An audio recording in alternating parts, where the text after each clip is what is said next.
Songkran's all over. I haven't made a video for at least 2 days. Well, since the first day of Songkran, I haven't even picked the camera up. That video is uploaded to YouTube, but I've got videos uploaded for the next 2 weeks, so you're not going to see it till I think it's first part of May. But anyhow, yeah, we ran over and picked up a couple more of these trees. We've got several decent rains over the past 2 weeks, so I went ahead and told Sampit I want to go get these trees in, so we went and picked these up. They're a little bit bigger than the ones we bought the first time, but they were the smallest ones they had left. And they were in the same price range as the original ones at $450 each. The bigger ones are $550, but we did pick out the two smallest ones they had, and they gave them to us for $450. We put a little better support system in here. I can see the freaking cows were already over here. So we're going to have to keep the damn cows off them so they don't destroy my trees again. The other thing we got done in the past couple of days was I got these two trees here pulled out. So if I need to, I can get the truck up here and backed over in there. If you recall, I was using this area, but she put those trees there, so they kind of got in the way. So I went and pulled these out. And if you remember, I had the walkway here. She didn't like it there, had me move it over there. So when I moved it over there, this tree, every time you walk through here, was running right in your face. So I didn't like it anyhow, because those things will fill out and get more smaller ones like that and eventually bulk out. And so it was going to be in the way here anyhow, so not a big deal. I took one of them and put them down over here by the pond. I was going to move the other one. My reinforced shovel, from the tip of the shovel all the way this far up the handle on it, I've got it reinforced. Well, right above where I stopped reinforcing it, the handle just folded about 4 times. After about 4 times, I just got pissed off. Put the shovel down, snapped the tree off, threw it over the fence and buried it. I just was done with it. So I've ordered a heavy-duty shovel end out of China. I'm going to have to build my own handle for it somehow. And then last night, I got a salan up over top of this thing. This thing looked nice when we brought it in here. The bugs just absolutely destroyed it in just a few days. So I've been spraying neem oil on it to try to stop them. But it's just, I mean, they've almost destroyed it. And it just didn't take any time at all. The salan is because I was worried that direct sunlight was going to be a little hard on it anyhow. And it was being stressed from being eaten alive. I just thought maybe it'd be better to put that on there. So I just popped that up there last night. So we'll just have to keep an eye on that. Hopefully we'll be able to salvage it. I don't know. We'll see. I see I left my hammer out here. Thought I was going to have to pound something in here, but I rigged up a way to put this rod on here without pounding anything in the ground for this corner. So looks good until you run your eyeball into it. And my next project, I think, is going to be right here. I've been thinking about this a while. You know, when all these trees and stuff get growed up around here, it can be like a little jungle, right? So I thought maybe it'd be nice to put some kind of an arch across here and get some vines and shit growing up over it, maybe some flowers or something. Haven't really got a plan yet, so I'm not real sure what I'm going to do, but I think my best bet is probably going to be to attach it to these supports on this gate on each side and just some kind of somehow arc it up over it, or yeah, I think it'd be nice to have an arch, not a flat top. Like I said, I haven't really given it much thought, so that'll be next on my list.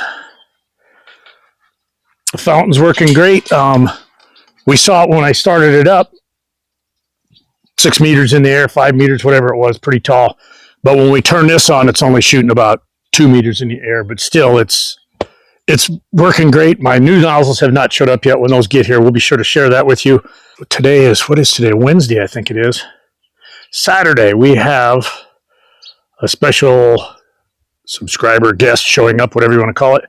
Many of you will probably know him because he has his own YouTube channel, but I'm not going to reveal who it is yet. We will wait and we will see him on Saturday.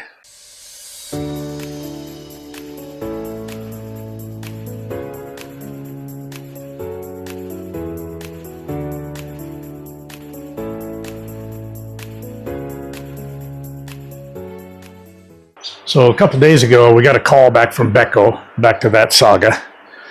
And they said, hey, we'll have a repair guy there with the parts on the 16th, right after Songkran, right? So Sampit's like, okay. And I said, did you ask him, like, what time? No, because they never schedule anything here. I don't know if they just expect you to be home all day waiting for them, which I think they do, because today's the 16th, no call, no message, no nothing.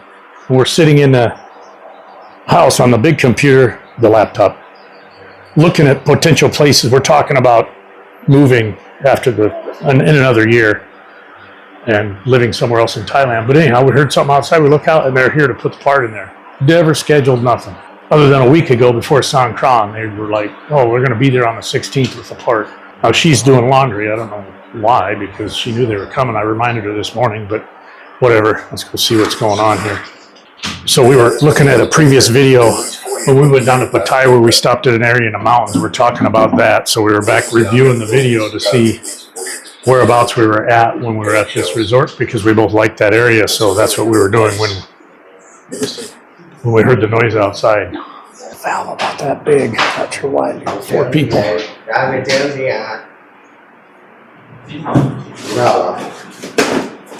He's already got the top off. Just a couple clips and a screw and pop it out and put the new one in. And I would think in 20 minutes they'd be gone. That's how long it takes them to test it. They've got a different truck this time. It must be a different group. You know, the good thing is, as I said before, I was disappointed that the washer broke, but I am absolutely 100% pleased with Beko so far. Like I said, they called us right back once they knew we were registered, knew we had a problem, scheduled somebody out. I think it was within 2 days.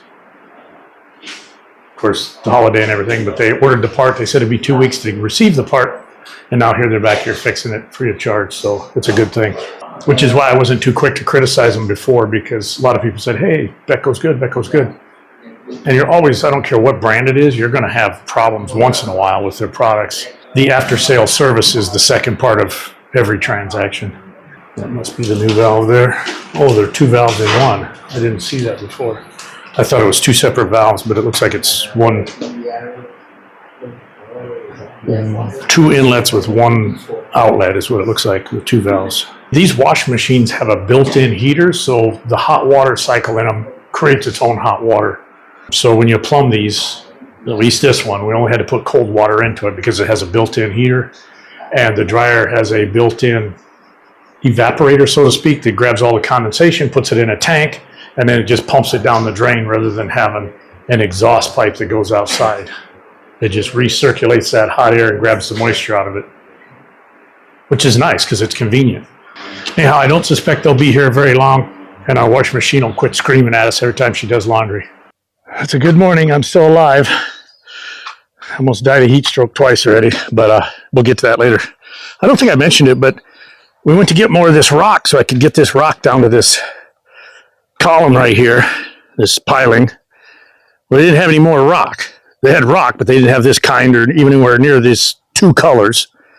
So I just bought the little split pavers and moved everything over and filled it up. I had a bag and a half of rock back there, the kind of the yellow looking stuff here. I just threw that back there.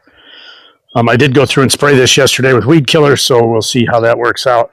I don't have a whole lot of faith in their weed killer in Thailand, but we'll see what happens. The other thing I did yesterday, I haven't made any videos hardly at all the last 2 days. I've just been kind of recovering from Songkran and just, not recovering, but just, I don't know, I just didn't make any videos. I'm way ahead on videos I got videos posted for 2 weeks out, so not in a hurry getting anything done. But anyhow, this grass has never grown very good here. I thought maybe it was too wet, and it might be the problem. But also, when the softener back flushes and discharges, it goes out here, and I think there's some salt residue in that. So I took that softener discharge, run it out here, dropped it under there, and poked it through the wall to get that discharge out of here. It's a low pressure, just back flush, so it's no big deal. I had just dug it up for that conduit, so it was soft, so it was really easy to dig up. Punch a hole in the wall with the drill. That was the hardest part because my drill bits are getting dull, and I hit a piece of wire inside that plate that's in there. Got through there yesterday, no big deal. Purple banana.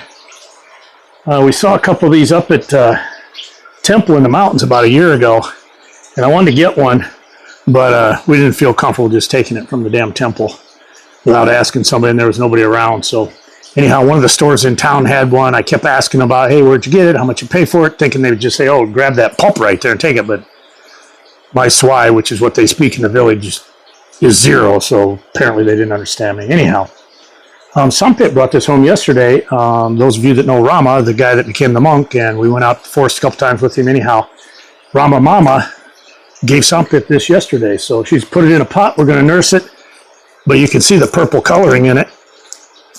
So it'd be kind of unique. We'll put that up here somewhere where we can see it, and then we'll probably get pups off it, move it around, and add some more later on. But yeah, happy about that. And next, my near-death experience this morning. As you can see, I got all them bags of cow poop moved up out of there. She got her mulch moved out of there. Actually, there was a big pile there a little bit ago, but I kind of graded this all out, leveled it out, pulled all the big clods out of it. Main idea is to make sure we don't have pooling water here that will get up to the pump and just have some place for it to go. So we got it graded just by eye down to here. Looks a little bit high there and there. And then I got it down to here, and there was still a bunch of mulch there, but she just moved that while I was up there on the camera. So essentially, I just need to make sure this here is lower than that there so the water doesn't pool there. If it pools here, I'm not really worried about it. I'm going to go to town and I got a piece of sample tubing on the table in there, but I'm going to go get a 15-meter long piece of clear tubing, set up a water level, and I'll just make sure that there's no place through here that's higher than that to ensure that all the water will come here and then down there. And I told her I might want to get some of them. They're almost like turf, but they're just mats of grass with no dirt on them. You can buy them. In fact, she's got some right here. She bought 2 square meters of it here to get some grass around her little lily pond. So I think I might go get some of that and get that started down through here just so it doesn't wash out. Now, I think if we keep the grade gradual enough so it isn't just rushing down through here, it probably isn't going to wash out anyhow, especially once it gets a little growth on there. And if you remember, this is all that topsoil, so it's full of rice. So it's going to end up like this if we water it. All this rice popping up here. So that in itself will probably hold it in place. So if we don't see some rice popping up through here in the next 5 to 7 days, then I'll go get some grass and put in there. I would like to find a board or something to support this pipe here, though, just to lay across here to help hold it up. So if this becomes muddy, we can just walk across it.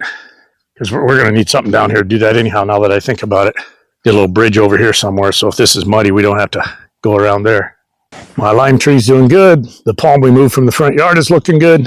We have 2 pots of bamboo left here. I'm going to see if we can take those and put them out by the road once the cows get locked up for the grow season.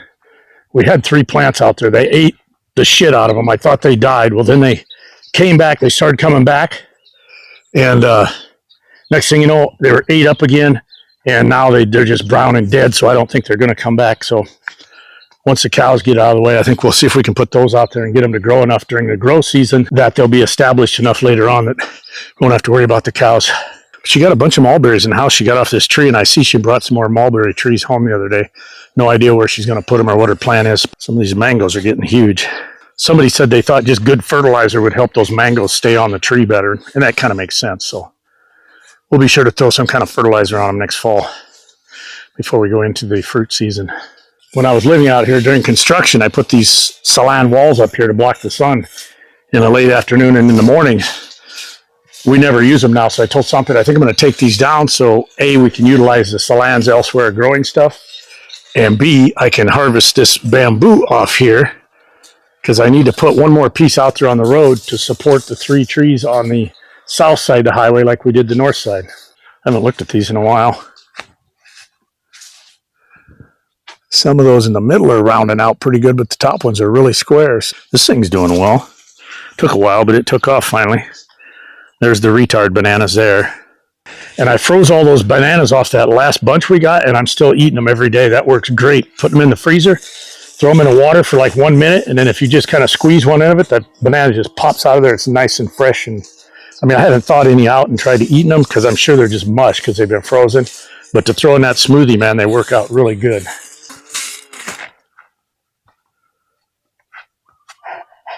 I know. I told him I almost died earlier. For those of you in the West, watermelons here are very small. Typically not this small, but they're about the size of they aren't even the size of a basketball. Like the bugs got these. Remember, there was a couple of them here. So out of those 6 or 7 watermelons we had on these plants we looked at a couple weeks ago, looks like we got 3 watermelons. Make sure my light pole's still tight. Yeah, it's good. This is one of the palms I pulled from the backyard the other day. Moved it right here. I was going to put the other one here, but that's when my shovel broke and I couldn't get it out of the ground, so I just ripped the head off it and threw it away and buried the base of it. My new sprayers for the fountain should be here probably within the next couple days. They have made it to Thailand and got released by customs, so just a matter of getting them shipped here now. And that thing is still growing like a weed, man, which is awesome. Just got to get this up out of the way so it ain't hitting me in the head when I walk through there. The pump, sprinklers, and sprayers and everything's working out great. Problem is now it's not a problem, but the thing is now it's raining like every shit. It just rained again last night, so it's raining every couple of days right now. So it won't get a lot of use until next December probably. I just know that the colder it gets, the more humidity. Another beautiful morning in paradise. I apologize for the background noise. I got the pump running right now. The fish look like they're like up at the top gasping for air, so we're going to run that fountain because we haven't run it for a few days. So we're going to try to get some air in there for them because that's typically what that tells me. But anyhow, this microphone's usually pretty good about cutting out the background noise, so hopefully you can hear this fairly clearly. You'll notice I've got a camera on while I'm on another camera. I put that video out and I asked for some feedback on the body cam, and Terry suggested maybe 2 cameras to get 2 different angles to change it up a little bit. So we're going to give that a try today. Subject today is water levels. A while back I put out a short video showing you how I used water levels to compare elevations, like from a fixed position. Today we're going to do something a little bit different. And again, there's probably many different ways to do this, and there's almost always 2 ways to do everything. There's my way and the right way. So this is the way I do it. So you do it how you want, but this is how I do it. As you know, I cleared this all out earlier in this video, and I'm going to show you how we're going to check the elevation as we go down through here. Probably not going to show you any of the digging, maybe a little bit, but I just want to show you how I set these levels up. I've got my toolkit over here. My hammer, as you can see, I drove a stick in here. This stick position isn't that critical. It's almost arbitrary. Any place that's convenient but out of the way. Next thing I got here is a bucket of water, and I'll show you that in a minute. And zip ties and a piece of tubing. You want to make sure your piece of tubing is long enough to cover your intended work area. So the first thing I'm going to do, I'm going to get a couple zip ties ready. It's the first thing I'm going to do. I'm going to need 2 sticks. Or you could use a piece of steel or whatever you have available, and you'll see what I'm going to do here in a minute. First thing I'm going to do is I'm going to pre-position a zip tie around this stick right here. Wire tie, fastener, whatever you guys call it, I don't care. I've already pounded the stake in, so I don't need my hammer anymore. The other thing I got here is a Sharpie, permanent marker. So I'm going to put the hose in the water, and as we know, it's full of air right now. I'm going to make sure the other end is underwater. If it's a short enough hose, you can usually just fill it just by submerging it. But this is a 15-meter long hose, so I'm actually going to suck on the end of this thing like a straw.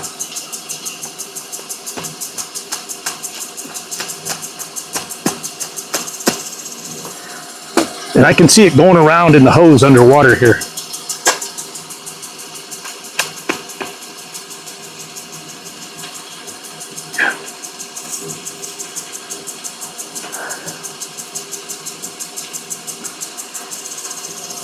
The main thing I'm going to do is I'm going to watch this hose right here to see when that water comes out, so I don't suck it in my mouth like we do gasoline. And this is well water, not pond water, so it's safe to drink.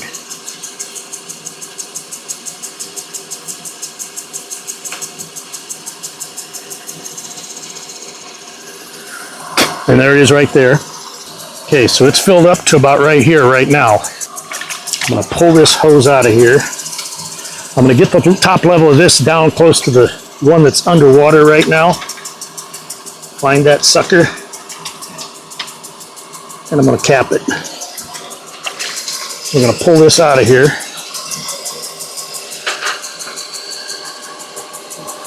I'm keeping these at the same level so that we don't pump water out the end. Now when I let it off, you can see the water level dropped down here, right?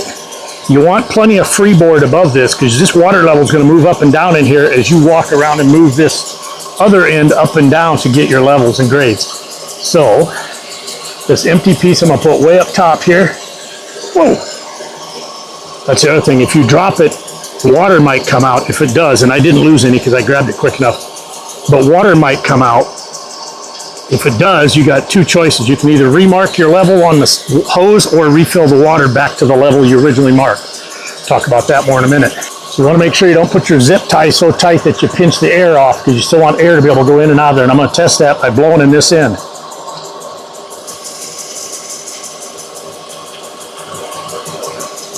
So I know the air is moving out the end of that. And as I move, here's the level, and where's the level here? Where's my water at? This hose, right here. You can see there, same level right there.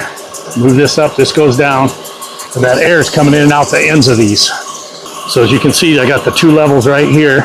As I lift this up, this level's coming down, that one's going up. So these water levels are always going to be the same if you give it a second to equalize. You need the ends of these hoses open so the air can come in and out behind the water that allows it to change. If you cap off the end or pinch the end off or kink it, it's not going to allow the water to move and your levels are going to be off. Okay, so we got this set. I'm going to take this stick and at about the same place where I got this in the ground, I'm going to do another zip tie. And again, just make sure you don't pinch it so tight the air can't go in and out. You can test it again if you want.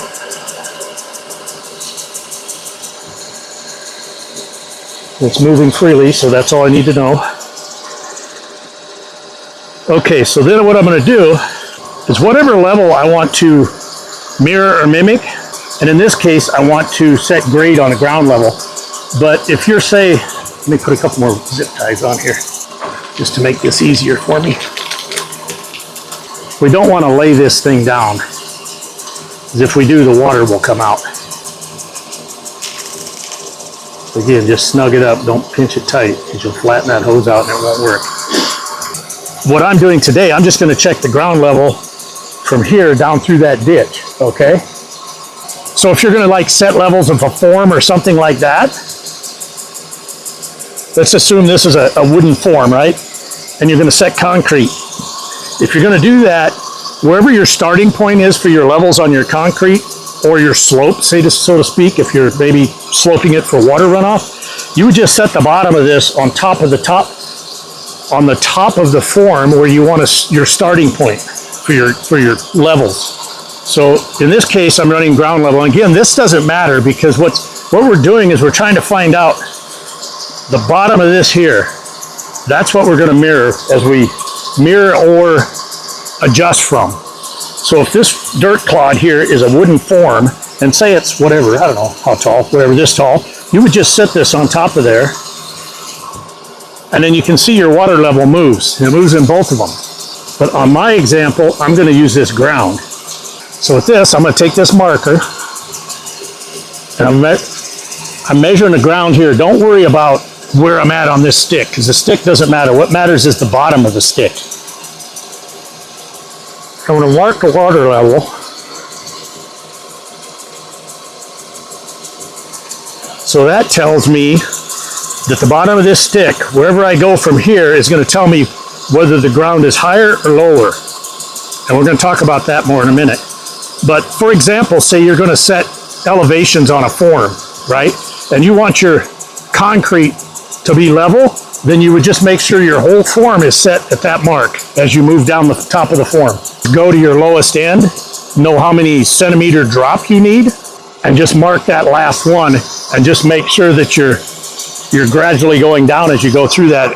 You could go back to that level that I showed the other day with the 2 marks on it, lay that on the top of the form, make sure your far end has the correct drop based on this level, and just go from there.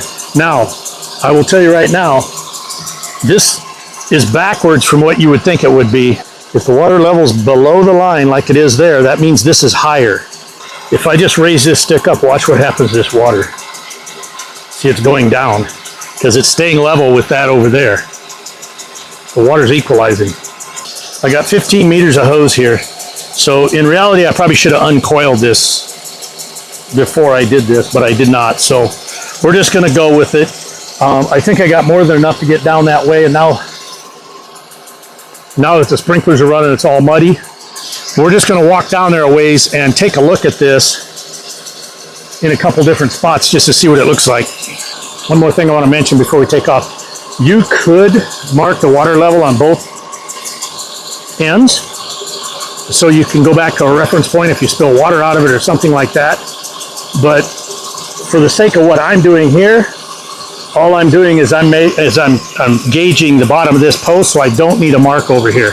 If I screw up, I may need it later on, but I don't plan on screwing up, so let's keep moving. And again, I'm going to keep this down low, close to the ground, so I don't pump the water out the end. Okay, I'm getting sprinkled on here. So here I am. So you can see where my wood is at right now. I'm pretty much level with where I started. I'm exactly level, to be honest with you. If I move back here, it's probably going to be a little bit lower. Same level.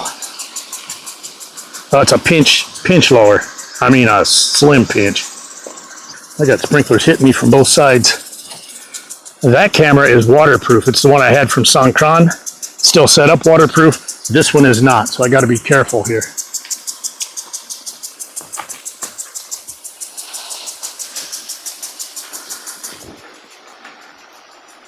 So I pull this, give it a minute to equalize, and you can see here it's a pinch lower than down there.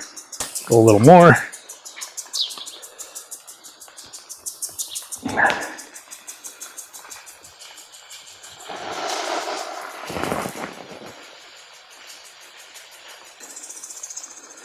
The water's higher, but that means the ground is lower, which means the ground down there is higher than this here.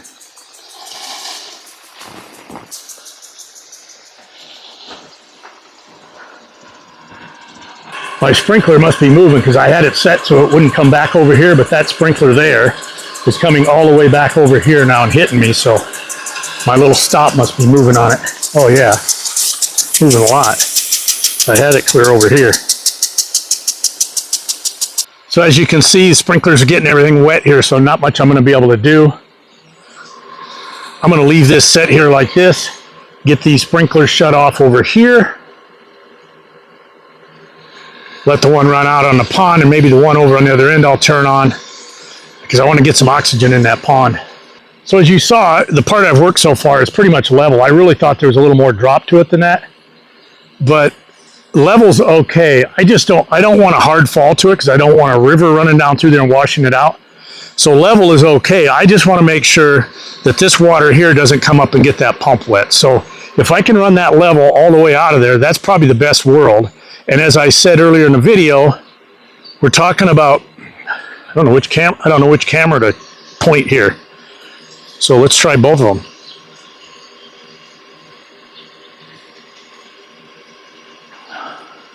So we talked about getting some more of this grass like this and laying in the bottom of here so it doesn't wash out if we don't get enough rice growth in there before the heavy rains come. But I think we will, as long as we get water on it. So I'm going to get these sprinklers shut off. Later today, I will use my level to continue that grade there. I do have a board up there in the pump house that I use for scaffolding. I will lay that under that pipe to give it some support. So that's Paradise Water Level 101. Have any questions, comments, or concerns, put them in the comments below. And just remember, this is the way I do it, not the way you do it. And as I said, there's two ways to do everything, my way and the right way. So thanks for joining us, Paradise in Thailand.